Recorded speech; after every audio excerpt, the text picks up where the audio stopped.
Good evening students. आज आपका cost and management accounting का सीए इंटरमीडिएट का एग्ज़ाम था और आई होप आप सभी का पेपर अच्छा हुआ होगा, क्योंकि जो पेपर में से मैं गो थ्रू हुआ हूँ तो इस पेपर को देख के लगता है ये एवरेज पेपर है और मोर और लेस सभी स्टूडेंट का अच्छा पेपर होना चाहिए। आज हम लोग सितंबर 2025 कॉस्ट एंड मैनेजमेंट अकाउंटिंग के पेपर के मल्टी चॉइस क्वेश्चन एमसीक्यू उनको डिस्कस करेंगे।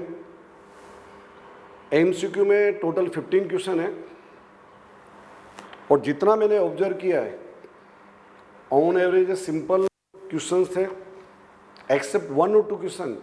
सभी क्वेश्चन ऐसे थे जो स्टूडेंट बहुत इजीली इसको कर सकता है अगर उसने रीजनेबल एफर्ट्स किए।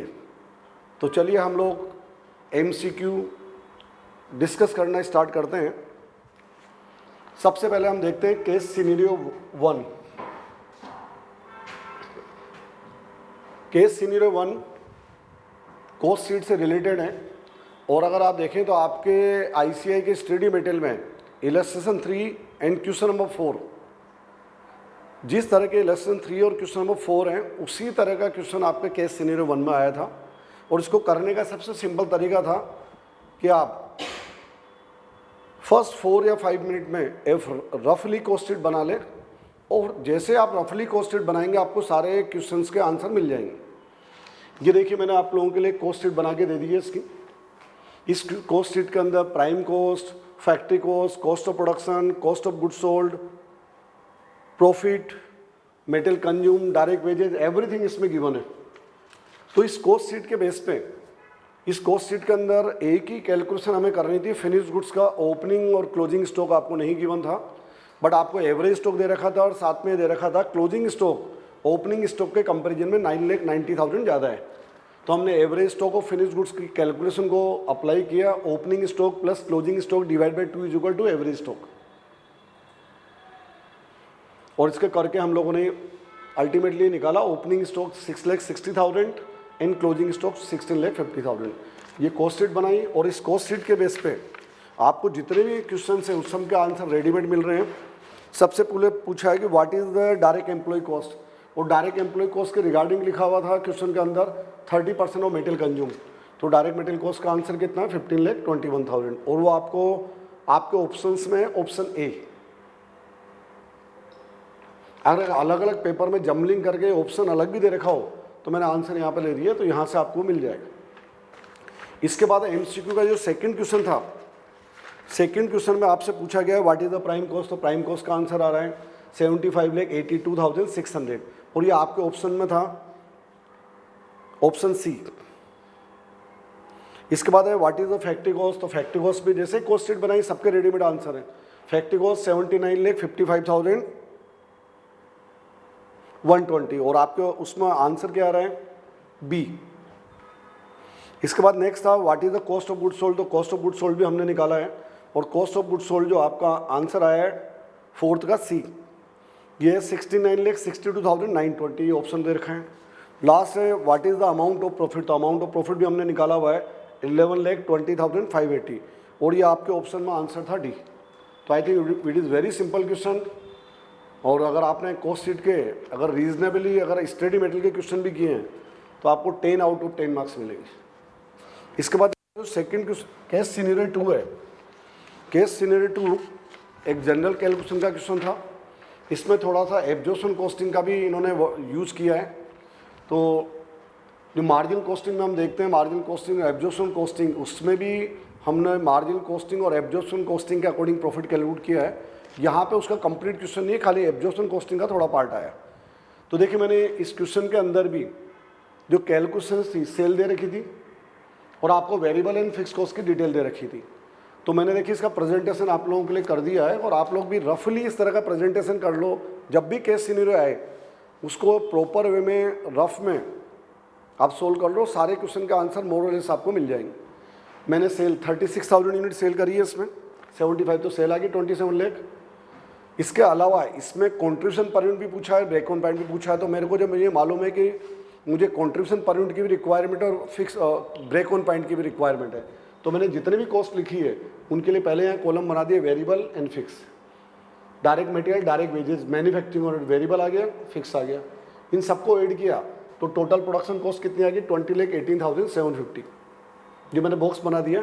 और आपको इस क्वेश्चन के फर्स्ट ऑप्शन में यही पूछा था what is the cost of production and total cost as per absorption costing. और एब्जॉर्प्शन कॉस्टिंग में हम टोटल कॉस्ट निकालते हैं तो कॉस्ट ऑफ प्रोडक्शन इन सबका टोटल है 20,18,750 एंड टोटल कॉस्ट है 25,20,000, सारी कॉस्ट का टोटल है।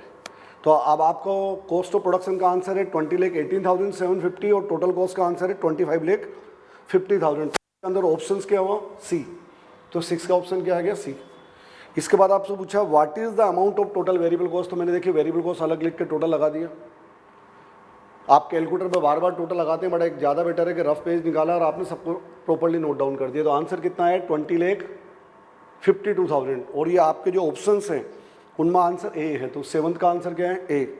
इसके बाद 8th जो क्वेश्चन था उसमें पूछा गया था what is the amount of contribution per unit earn at the estimated level of sales. तो सेल्स का लेवल 36,000 था, इस पर कॉन्ट्रीब्यूशन पर यूनिट कितना था, तो आपकी सेल आप 27 लाख है, लेस वेरिएबल कॉस्ट किया तो कॉन्ट्रीब्यूशन आ गया 6,48,000 और डिवाइड बाई 36,000 यूनिट, तो कॉन्ट्रीब्यूशन पर यूनिट कितनी आई 18। तो आंसर क्या आ गया 18 मीन्स ऑप्शन बी। तो 8th का आंसर क्या आ गया बी। इसके बाद देखिए नेक्स्ट आपका है what is the break even sale in rupees. और break even sale in rupees कैसे निकालते हैं, fix cost upon PV ratio.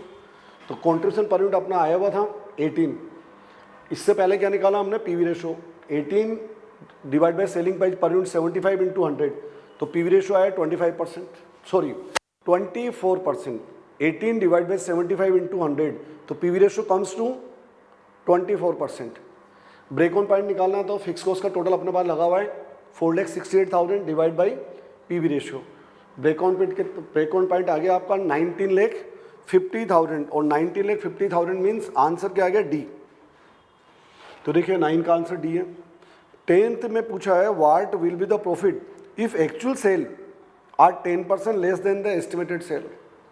देखिए this is the only point जिसमें स्टूडेंट को थोड़ा बहुत कहीं कैलकुलेशन करनी पड़ सकती है। अब आपसे पूछा प्रॉफिट कितना होगा अगर आपकी सेल कितनी हो एस्टिमेटेड सेल कितनी थी 27 लाख, इससे 20% कम। तो अगर आप सेल 20% कम करेंगे तो सेल जो आपकी आएगी 27 लाख का में से 10% कम करेंगे तो सेल आपकी आ जाएगी 24,30,000। आपकी जब सेल कम होगी 10% तो आपकी वेरिएबल कॉस्ट भी क्या होगी 10% कम होगी। तो वेरिएबल कॉस्ट आपकी है 20,52,000। आप इसको 10% कम करोगे तो आपकी वेरिएबल कॉस्ट आ जाएगी। तो सेल में से क्या लेस कर दोगे लेस वेरिएबल कॉस्ट, और क्या लेस कर दोगे फिक्स कॉस्ट। तो वेरिएबल कॉस्ट कितनी होगी 20,52,000, बट सिंस सेल 10% कम हो रही तो वेरिएबल कॉस्ट भी क्या होगी, यहाँ सेलिंग प्राइस कम नहीं कर रहे हैं सेल कम कर रहे हैं, तो सेल कितनी कम होगी 10%। तो वेरिएबल कॉस्ट 10% कम करके लिख दोगे, fix cost as it is आ जाएगी। और जब ये आ जाएगी तो आपका प्रॉफिट है, उस प्रॉफिट का जो आंसर आएगा वो आंसर आपका आया है ए 1,62,000 सॉरी 1,15,200। तो आप सेल में से क्या लेस कर रहे हैं वेरिएबल कॉस्ट और क्या लेस कर रहे हैं फिक्स कॉस्ट। मैं आपको लेस करके बता देता हूँ। राइट नाउ मैं इसकी वेरिएबल कॉस्ट 10% कम करके निकाल रहा हूँ।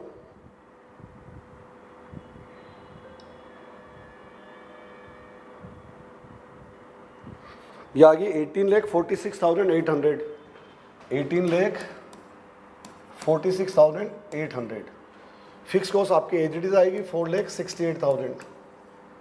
तो आपका जो प्रॉफिट आएगा वो प्रॉफिट आएगा 1,15,200 और 1,15,200 मीन्स आंसर क्या आएगा ए।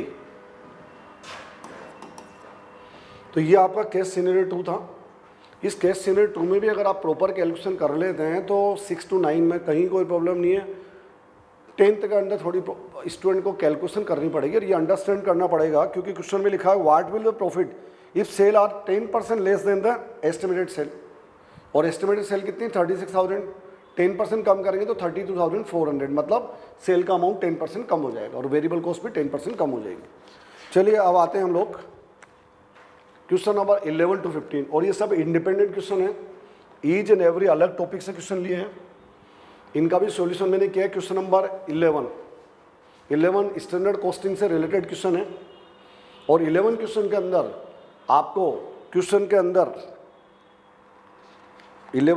अंदर आपको मेटेरियल कॉस्ट वेरिएंस गिवन है, और मेटेरियल कॉस्ट वेरिएंस दे रखा 4,220 favourable, material usage variance given है 18,540 adverse, and material yield variance given है 8,390।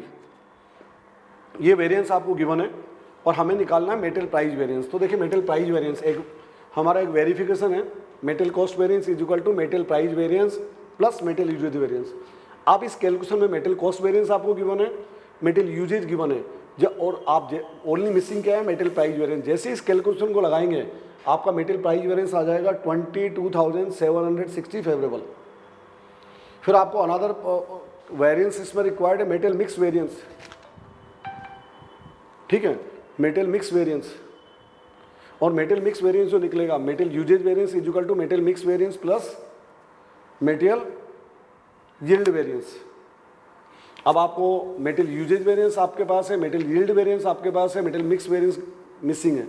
जैसे आप मेटेरियल यूजेज वेरिएंस की वैल्यू रखेंगे, मेटेरियल यील्ड वेरिएंस की वैल्यू रखेंगे, मेटेरियल मिक्स वेरिएंस की वैल्यू आ जाएगी 26,930 एडवर्स। बिल्कुल सिंपल वेरिफिकेशन। और आपको मैंने जब क्लास में कराया था तो बिल्कुल डायग्राम बना के बताया था कि मेटेरियल कॉस्ट वेरिएंस के 2 पार्ट हैं, प्राइस एंड यूजेज, यूजेज के अगेन 2 पार्ट हैं, मेटेरियल मिक्स और मेटेरियल यील्ड। तो आपका यार, और आपके ऑप्शंस के अंदर जो आंसर आएगा वो कौन सा आएगा, डी। तो डी के अंदर आप देखेंगे तो 22,760 फेवरेबल और मिक्स वेरिएंस 26,930 एडवर्स, ये निकाल के बता दिया। इसके बाद आता है क्वेश्चन नंबर 12। क्वेश्चन नंबर 12 की बात करें तो जॉइंट प्रोडक्ट बाई प्रोडक्ट से रिलेटेड है। जॉइंट प्रोडक्ट बाई प्रोडक्ट के अंदर जॉइंट कॉस्ट को डिस्ट्रीब्यूट करने का एक मेथड है कंट्रीब्यूशन मार्जिन मेथड।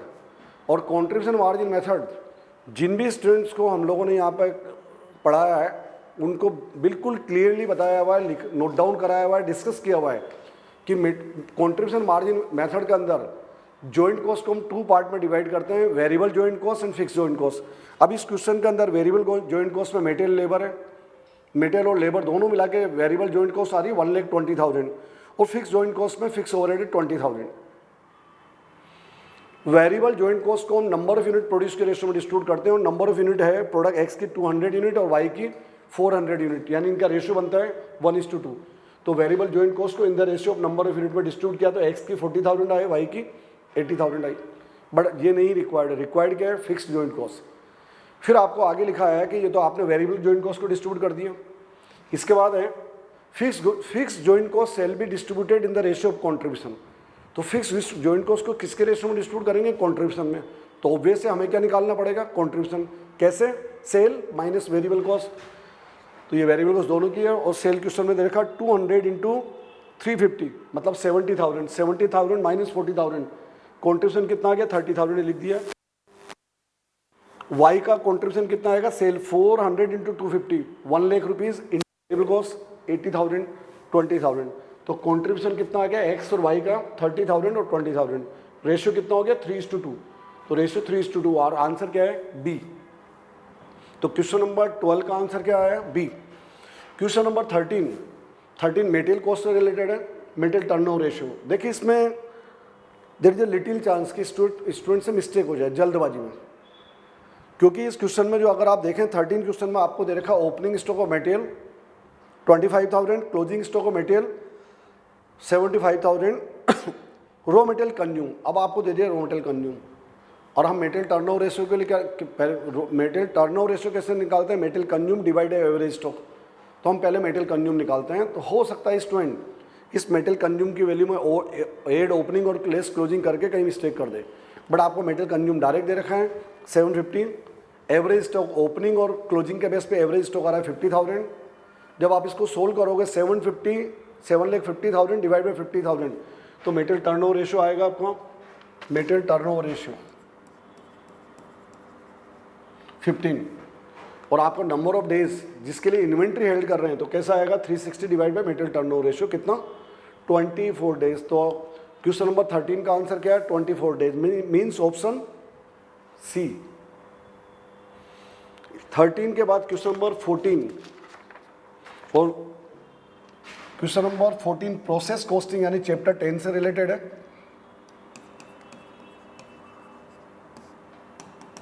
मैंने हर एक क्वेश्चन में मेंशन भी कर उससे हैं। अब इसके अंदर हम लोगों को फिनिश गुड्स की कॉस्ट निकाल ली है। फिनिश गुड्स की कॉस्ट निकालने के लिए पहले क्या करेंगे, कॉस्ट पर यूनिट निकालेंगे। कॉस्ट पर यूनिट निकालते हैं टोटल कॉस्ट, तो इसमें मटेरियल लेबर जो दे रखी है उन सबकी टोटल कॉस्ट का टोटल आ रहा है 288 माइनस इसके वैल्यू ऑफ नॉर्मल लॉस, और इसके वैल्यू कितनी है 10 पर यूनिट, और 10 पर यूनिट के अकॉर्डिंग इसके वैल्यू जो है नॉर्मल लॉस कितना माना 6%। 10 इनपुट 10,000 है, 6% कितना हो गया 600 इंटू 10 इसके value 6,000 upon input minus normal loss. तो इसको सोल्व करने पर कॉस्ट पर यूनिट कितनी आ रही है 30 रुपीज़। और आप देखें कि हमारे स्टडी मेटेरियल में जितने क्वेश्चन दे रखे हैं सब में कॉस्ट पर यूनिट निकाली है, यानी कोई नई कैलकुलेशन नहीं है। अगर आपने स्टडी मेटेरियल के क्वेश्चन किए हैं इजीली कॉस्ट पर यूनिट निकाल लेंगे। और आपने फिनिश गुड्स कितना बना 9,200 यूनिट को आगे ट्रांसफर किया, कॉस्ट 30 पर यूनिट, तो इसकी कॉस्ट कितनी आ गई 2,76,000। और ऑप्शन में आंसर कौन सा है ए, तो answer A. Last question number 15, और ये आपका ओवरहेड से रिलेटेड है। ओवरहेड के अंदर एक टॉपिक है under recovery over recovery of overhead, और ये अंडर रिकवरी से रिलेटेड है। और अंडर रिकवरी के अंदर पहले हम अंडर रिकवरी निकालेंगे, और अंडर रिकवरी निकालने के लिए कैसे निकालेंगे actual overhead minus recovered overhead. But आपको एक अनदर पॉइंट हम लोगों ने डिस्कस किया है कि जब आप actual overhead minus recovered overhead करते हैं तो एक्चुअल ओवरहेड में कोई एबनॉर्मल एक्सपेंसेज हो या लास्ट ईयर के एक्सपेंस हो पहले उनको डिडक्ट कर देते हैं। तो इस क्वेश्चन में एक्चुअल ओवरहेड दे रखे हैं 12 लाख, बट इस 12 लाख में 80,000 तो आपका ऑब्सोलेट स्टॉक को राइट ऑफ करने का दे रखा है, और 30,000 स्ट्राइक पीरियड की वेजेस दे रखी है, यानी 1,10,000 के एबनॉर्मल एक्सपेंसेज हैं। तो 12 लाख में से 1,10,000 के एबनॉर्मल एक्सपेंसेस लेस करेंगे तो एक्चुअल ओवरहेड कितना आएंगे 10,90,000। रिकवर्ड ओवरहेड, तो इस क्वेश्चन में रिकवरी रेट देखी 20 रुपीज़ पर आवर, 20 रुपीज़ पर मशीन आवर, और एक्चुअल मशीन कितनी चलाइए 50,000 आवर, 50,000 आवर इंटू 20, तो रिकवर्ड कितना हुआ 10 लाख। तो actual minus recovered, under recovery कितनी आ गई 90,000।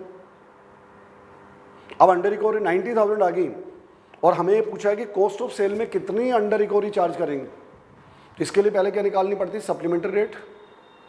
एक अनदर पॉइंट डिस्कस किया है कि अंडर रिकवरी 90,000, इसका रीजन नहीं दे रखा तो हम क्या मानेंगे नॉर्मल रीजन से।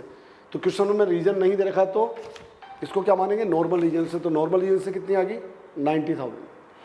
90,000 डिवाइड बाई 20,000 कितना आ गया सप्लीमेंट्री रिकवरी रेट 4.5। अब आपको इस सप्लीमेंट्री रिकवरी रेट से अंडर रिकवरी को हम कॉस्ट में चार्ज करते हैं, बट क्वेश्चन में रिक्वायरमेंट क्या है कॉस्ट ऑफ सेल में कितना चार्ज करेंगे। तो यूनिट सोल्ड कितनी है, जितनी यूनिट सेल कर दी 18,000 इंटू 4.5, 81,000 कहाँ पर चार्ज करेंगे कॉस्ट ऑफ सेल में। तो आंसर क्या होगा 81,000, और आपके जो ऑप्शंस हैं उन ऑप्शंस में 81,000 का मतलब आंसर सी। तो डियर स्टूडेंट्स, आई होप आप सब लोगों के सॉल्यूशन इससे मैच कर रहे होंगे। तो आज का इस वीडियो का पर्पज़, आज के इस लेक्चर का पर्पज़ सिर्फ एमसीक्यू के राइट आंसर से आपको फेमिलियर कराना था। लास्ट में एक कोटेशन के साथ में आज के लेक्चर को कंक्लूड करूँगा, क्योंकि आप सब लोगों ने हार्ड वर्क किया है, मेहनत की है। आप सब लोगों ने एक सपना देखा है, ड्रीम देखा है सीए बनने का। तो मेरा सिर्फ एक मैसेज है आप लोगों के लिए, सपना एक देखोगे, सपना एक देखोगे मुश्किलें हज़ार आएगी, सपना एक देखोगे मुश्किलें हज़ार आएगी, लेकिन वो दिन बहुत खूबसूरत होगा, लेकिन वो दिन बहुत खूबसूरत होगा जिस दिन कामयाबी शोर मचाएगी। Thank you, best of luck to all of you, thank you once again.